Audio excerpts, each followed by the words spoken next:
plank roll on the mat is a dynamic core exercise that builds strength and stability in your abs, shoulders, and obliques. It's typically a variation of the forearm or high plank where you add a rolling motion, either by twisting the torso or rolling your entire body side to side. To engage more muscle groups, forearm plank roll, hip roll, twist. This version targets your obliques by rotating your hips side to side. Steps. 1. Start in a forearm plank. Elbows directly under shoulders. Body in a straight line from head to heels. Engage your core and glutes. 2. Begin the roll.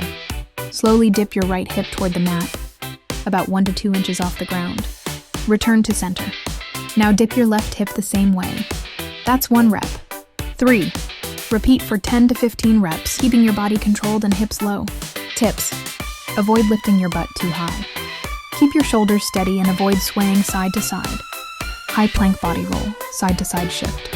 This variation focuses on full body control and can involve shifting side to side on your hands. Optional, plank roll with equipment. If you're using a foam roller or ab roller, that would be a different movement. Let me know if that's what you're looking for. Please check my next video.